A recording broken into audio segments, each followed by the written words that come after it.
Hi, and welcome to another edition of Lore Maker's Guide to the Galaxy. I'm your lore maker for this week, William Weisbaum, and I'm happy to be sharing with some of you the insights to one of our many solar systems featured throughout the universe of Star Citizen. And we give you kind of an insight of what's going on here and some of the lore and astronomy that goes into creating all our really cool systems. So today's system is Kiel. So let's head over there now from Earth. So we'll do a handy little search here. Now, if you haven't discovered it yet, what I'm using right here is the star map, and it is fantastic and a great way to browse our universe. So let's go we should do a route so we can see all the jumps. Let's do that from Earth to Kiel. It's even better. Yeah, Kiel. Calculate. Loading. Oh, it found it. 8 jumps. So let's do it. Let's get there. We're gonna hop a couple distances away. Ooh. Heading on through Ellis. Now we're in Magnus. Then we're gonna jump to Stanton. Then we're gonna go to Terra. And then from there to Hadrian. And then finally, we're going to jump on through the wormhole and arrive at our destination of Kiel. So Kiel has 6 planets, all of them wonderful and interesting, as you're going to find out.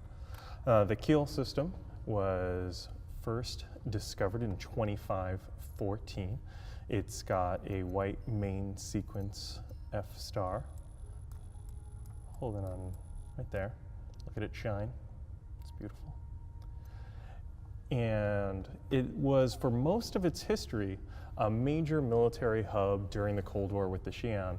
And only recently has it started to kind of define itself in this post-Cold War era when we're starting to develop peace with our Xi'an neighbors. It was discovered in 2514, as I said, by a merchant marine ship that was out delivering fuel in the Hadrian system, and the ship's captain liked to take different routes every time they were making a delivery to keep his crew on their toes, as well as kind of make sure that the outlaws couldn't predict where they were going to go. So one day when they were taking one of these new and different routes, they picked up something on their scans, and lo and behold, it was a jump point to Kiel. And there was only one system that was proved terraforming ready, which was Kiel 3 Severus, but there was a lot of resources in the system, and people rushed in and started trying to take advantage of it. And when more jump points were found to Baker and Horus, the system grew even more popular and things were looking up. And that is when, in the nearby system of Horus, the one and only Marie Sante discovered a jump to Xi'an space. And so if you want to find out more about what happened in the Horus system, you can go back to our earlier lore makers that Sherry did. That was absolutely wonderful, and she talked all about this. But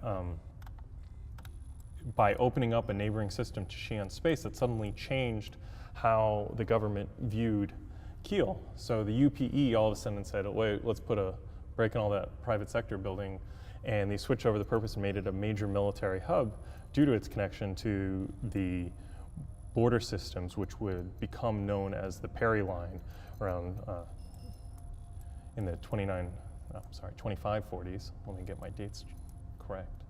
That's the least I could do. And so once the Perry Line was in place, Kiel served as a major military hub where a lot of the ships were stationed to move out all over the front. And Kiel is a major part of Ivar Messer's expansion of power. There was a lot of kind of anti-alien sentiment going on at the time. We just had our first war with the Tavarans was kicking off. People were very wary of the Xi'ans, who we had a very difficult start with when we accidentally tried to terraform one of their planets. So tensions were already high, and Ivar Messer used that to kind of generate and kind of draw to him a lot of the power that he wouldn't have otherwise. And a lot of money got dumped into the Kiel system to expand military bases and military stations. And that went on for hundreds of years until the Messers finally fell. And when the peace act was eventually signed that ended the Cold War between the Xi'ans and the UEE,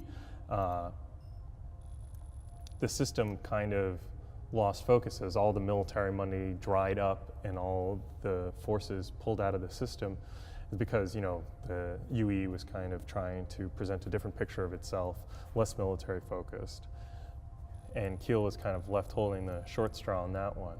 So for a long time, the system after the Cold War ended didn't quite have a self-identity, didn't have a lot of money coming in, it was facing really hard times. A lot of the civilian population that was there left when the military left. But in very recent times, Kiel has seen kind of a reversal of fortune and has had a great uptick, and most of that's been focused in on Severus, which we'll talk about in a little bit.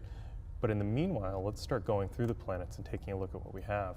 We're going to start with Kiel 1, which is this little guy over here. And this is a rocky mesoplanet. It's uninhabited, and it is tidally locked. So ignore the fact that it's rotating in our star map. Eventually we'll tidally lock these things. And so it's heavily heated and pockmarked on one side. Very fun. Some mining going on, but not much else. Next up we have Kiel 2. We'll zoom in here.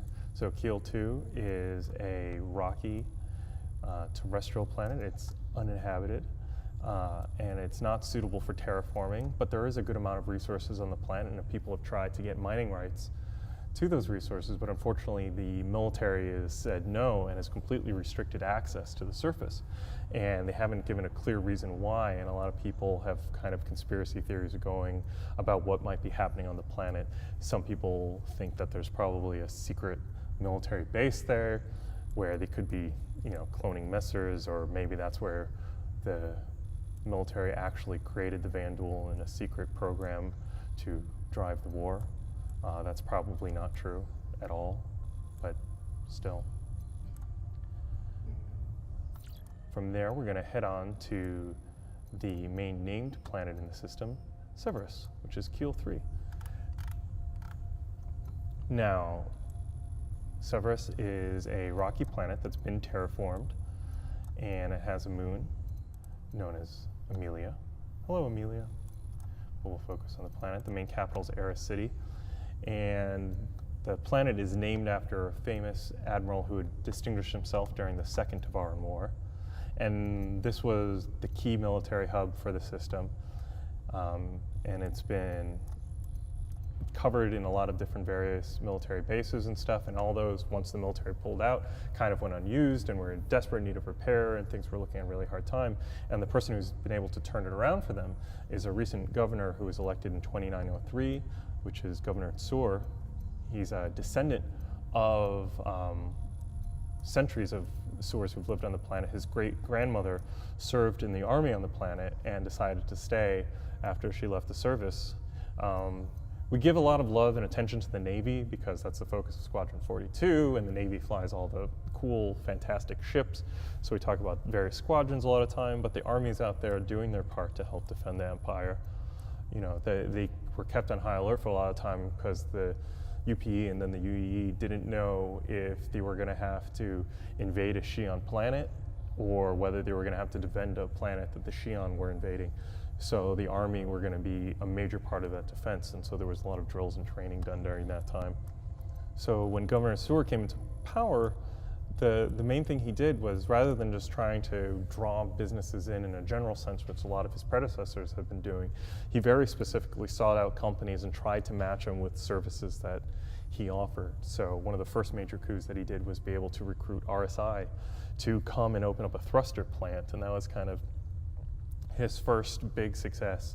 And from there, he took the profits that were coming in from that new plant and reinvested it heavily into kind of a beautification program, a major makeover of Eris City, of putting in parks and green spaces and opening up like nice apartment buildings for rent and giving a lot of kind of tax credits and stuff for investments into the city. And it slowly started to work, and people came around, and with workers and other factories being drawn here. The major thing that happened as well was Tsur was able to convince the Intergalactic Aerospace Expo, who we watched recently just had it, is based out of Kiel now. That wasn't always the case. The Expo used to hop from system to system, floating around the empire. But Sur was able to say, look, we have these large, gigantic hangars. They'd be perfect for you. We're willing to put in a bunch of credits into upgrading them if you agree to let us house the Expo here on a permanent basis.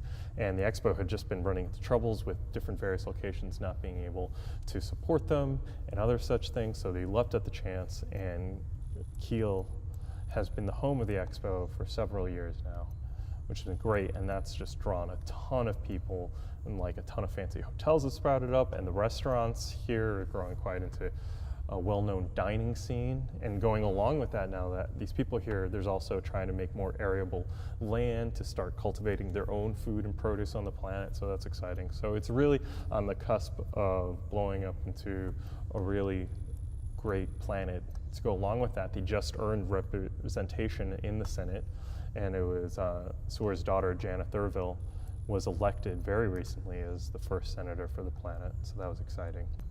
But coming along with the Expo and all this added attention is that there was, during the downtimes, there was a lot of, criminal elements that kind of sprouted up to go along with it. And now that there's this influx of cash finally happening, or credits as it were, the outlaws are striking like there's been a problem in recent expos where you have all these fancy ships flying in, and the outlaws are trying to take advantage of that. So there's a lot of good opportunities for mercenaries at this time as the advocacy infrastructure is still being built out. A few years ago, there was a Kiel, and along with all the other border systems, were part of Operation Scimitar, which was a focused assault by the advocacy on kind of cleaning up all these systems. Though some people suspect that that was less about stopping crime and more showing the Xi'an, who were watching at the time, that we meant business, because tensions had recently ratcheted back up when the Xi'an had captured a human that was accused of being a spy. So things were very tense, and so there was this big push to show the might of our advocacy in the system. Going on from Kiel 3, we have the Kiel Belt. There's still, even though it has been mined by the military for a while, there's still a good amount of resources to be found there that are now mining operations are really starting to kick in full speed. And there's also a lot of salvage to be had in the area because of how long the military operated here. Though they cleaned up a lot of their trash, so to speak, the belt was harder to clear up. So military exercises, various accidents and stuff have left some kind of outdated military machinery and ships floating out there. So some people have been making a good go at it through salvage. Moving on from the belt, we're gonna head to Kiel 4. So, Kiel 4 is a gas dwarf. It's a deep blue planet, it has a high amount of methane, and it spins very fast. It only takes 16 standard Earth hours for it to make a complete equatorial rotation. So it's just whizzing along. And then we also have Kiel 5, which is another gas planet, but this one is a gas giant. There it is. And it has a huge radius of over 57,000 kilometers, as well as planetary rings, which are shimmering lovely in the star map this time of year. We go there to our last planet in the system, which is Kiel 6, which is going to be way out there. Find it. There you are. So Kiel 6 is a protoplanet, and just like Kiel 4 has a very fast rotation, this one has an equally interesting parameter where Kiel 6 takes about 122 years to make one trip around Kiel, around the sun. And so it's a big deal. So there's a festival being planned right now for when it reaches perihelion, which is when the orbit of the planet is closest to the sun. So when it reaches that point, there's going to be a big festival, and it will probably take advantage of Cerberus's all its spaces to hold that festival, and it will be a big economic boon to the system. So that's something to look forward to. So the system was named by the captain of the merchant marine. He named the system after his good friend back on Mars who refused to ever leave the planet. So he thought by naming this whole star system after his good friend Kiel that he would convince him to finally leave and explore the Empire a little bit more. But that was not the case. Kiel died on Mars without ever having left. So as part of his will, he interred his body into a small satellite that travels around Kiel in kind of memory of this system that was named after him that he never got to see when he was alive. So that's kind of fun. So that sums it up for Kiel. So for a long time, major military complex, and then the military left and it fell in hard times, and now it's found this complete new rebirth and it's very exciting. So hopefully you'll get to check it out for yourself sometime soon. Thank you so much for joining me here today on Lore Maker's Guide to the Galaxy. Hope to see you around soon. Thank you for watching. So if you want to keep up with the latest and greatest in Star Citizen and Squadron 42's development, please follow us on our social media channels. See you soon.